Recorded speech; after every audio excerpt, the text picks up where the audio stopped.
Сәлеметсіңдер ме балалар? 168-ші сабақта біз осы уақытқа дейін өткен сабақтарымызды қорытындылау тақырыбында өтеміз. Бірінші тапсырмаға қарайық. Есеп бойынша өрнек жаз дейді. Тәуелсіздік мерекесіне ұйымдастырылған концертке 875 ересек адам, ал оларға қарағанда 562 бала кем келді. Мерекелік концертке барлығы неше адам келді дейді. Ересек адам 875 болса, балалар 562-ке кем болса, онда қалай табамыз? 875-тен аламыз 562-ні. 875-тен 562-ні 313 болады. Енді 875-ке 313-ті қосатын болсақ, 1188 адам қатысыпты. Жауабы концертке 1188 адам қатысты. Екінші, есепті теңдеу құру арқылы шығар дейді. Дүкеннен 750 теңгеге сыйлық сатып алынды. Егер әр сыйлық 150 теңге тұратын болса, онда неше сыйлық сатып алынды дейді. Теңдеу құратын болсақ, не істейміз? 150-ді көбейтеміз x-ке, қанша теңге екенін, қанша алғанын білмейміз ғой. 150-ді x-ке көбейтеміз, тең 750. Барлығына 750 теңге кеткенін білеміз. Енді x-ті табу үшін 750-ді 150-ге бөлеміз. Сонда x-іміз 50 екен. X-іміз 5 екен. 150-ді 5-ке көбейтсек 750 болады, тең 750. Яғни жауабы 5 сыйлық сатып алынды. Екінші, тік бұрыштың периметрі мен ауданын тап. Біріншісі бізге ұзындығы берілген, ұзындығы 25 сантиметр, ал ені 5 сантиметр.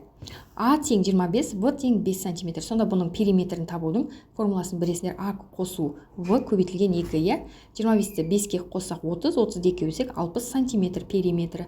Ал ауданы 25-ті 5-ке көбейтеміз, А көбейтілген В. Сонда 125 сантиметр квадрат болады. Енді екіншісін шығарайық. А тең 41 сантиметр, В тең 20 сантиметр.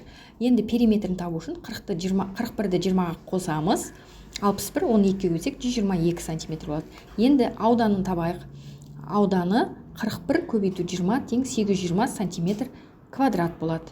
Енді үшіншісі А сантиметр және Б сантиметр деп тұр. А тең А сантиметр, Б тең Б сантиметр. Енді бұның периметрі А қосу В көбейтілген 2 сантиметр. Енді ауданын табатын болсақ, А көбейтілген В сантиметр квадрат болады. Үшінші тапсырманы шығарайық. Есепті шығар. Бірінші вагонда 17 бала келе жатыр. Бұл барлық жолаушылардың 3-тен 1 бөлігін құрайды. Екінші вагондағы жолаушылардың бірінші вагондағы жолаушылардан 13-ші кем. Екі вагонда барлығы неше жолаушы келе жатыр дейді. Ең алдымен барлық жолаушылардың санын тауып алайық. Ол үшін 17 бала 3-тен 1 бөлігі болды ғой. Енді 17-ні 1-ге бөліп 3-ке көбейтеміз. Сонда 51. Барлық жолаушының саны 51 екен. Енді екінші вагондағын табайық. Екінші вагонда 13-ші кем дейді. Яғни 51-ден 13-ті аламыз. Сонда 38 болды. Екінші вагонда 38 бала екен. Бірінші вагонда 51 бала болған. Енді екеуін қосайық. Сонда 89 болады. Жауабы 2 вагонда 89 жолаушы кетіп бара жатыр. Енді үшіншісін ә вариантында берілген есепке кері есеп құрастыр және оны шығар дейді. Барлығы 89 жолаушы. Оның ішінде бірінші вагонда 17 бала бар. Бұл барлық жолаушының 3-тен 1 бөлігі. Ал екінші вагонда белгілісі 13-ші кем. Енді табайық. Бірінші вагонда 17 бала болса, қалған жолаушының қанша екенін қалай табамыз? 17-ні 1-ге бөліп 3-ке көбейтеміз. Сонда бірінші вагонда 51 жолаушы кетіп бар жатыр. Ал енді екінші вагонда 13-ші кем болса, 51-ден 13-ті аламыз. Сонда 38 бала бар екен. Немесе 89 жолаушы, барлық пойыздағы бірінші, екінші вагондағы сол 89-дан 51 жолаушыны аламыз. Сонда 38 болады. Яғни жауабы екінші вагонда 38 жолаушы бар. Төртінші тапсырмада есепте дейді. Мына есептерді шығарайық. 1000 алу 794, 206 болады. Оны 3-ке көбейтеміз, 618. 645 алу 65, 580 болады. Оны 5-ке бөлсек 116 болады. Жақшаның ішінде 909 алу 694, бұл 215 болады. Оны 2-ке көбейтсек 430 болады. 167 көбейту 3, 501 болады. Оған 97-ні қоссақ 598 болады. Жақшаның ішінде 345 қосу 564, 909 болады. Оны 3-ке бөлсек 303 болады. Жақшаның ішінде 887 алу 694, 193, оны 4-ке көбейтсек 772 болады. 12 қосу 458, 470 болады, 12-ге бөлсек 235 болады. 630 алу 625 бөлу 5. Бірінші бөлуді орындаймыз, иә. 625-ті 5-ке бөлсек 125 болады. 630-дан 125 алсақ 505 болады. 5-ші тапсырмада кесте бойынша есептер құрастырып, оларды шығар дейді. Дүкенде бір өшіргіш 95 теңге тұрады. Ал 5 өшіргіштің бағасы қанша? 95-ті 5-ке көбейтеміз, сонда 475 болады. Жауабы 5 өшіргіштің құны 475 теңге. Дүкеннен 8 қаламды 392 теңгеге сатып алдық. Сонда бір қаламның бағасы қанша теңге? 392-ні 8-ге бөлеміз, сонда 49. Жауабы бір қаламның бағасы 49 теңге. Енді үшінші есепті шығарайық. Бір бояу 250 теңге тұрса, егер дүкенде біз 1000 теңгеге қанша бояу сатып аламыз?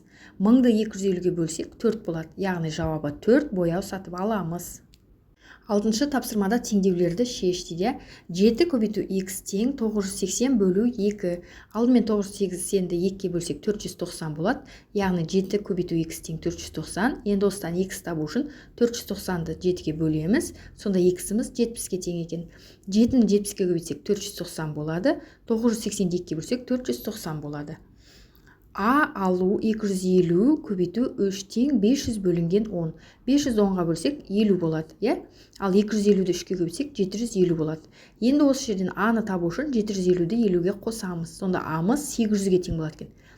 Енді А-ның орнына 800-ді қоссақ, 800 алу 250 көбейтілген 3. 700, е? Яғни 800-ден 700 алсақ 50 болады. 510-ға бөлсек 50 болады. 950 бөлінген В тең 120 алу 115. Алдымен 120-дан 115 аламыз 5 болады. 950-ді 5-ке бөлеміз В-ны табу үшін, сонда В-мыз 190 болады.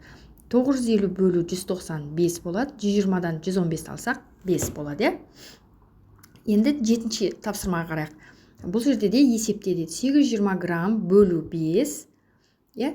165 грамм болады екен. 2 центнер 100 грамм, 10 килограмм бөлу 2. Бұл 210 килограмм болады, 12-ге бөлсек 105 килограмм болады. 3 центнер бөлу 2. 3 центнер дегеніміз 300 килограмм, 12-ге бөлсек 150 килограмм болады. 6 минут 6 секунд бөлу 3. 6 минут 6 секундымыз 366 секунд болады. Оны 3-ке бөлсек 122 секунд болады. 410 сантиметрді 5-ке бөлсек 82 сантиметр болады.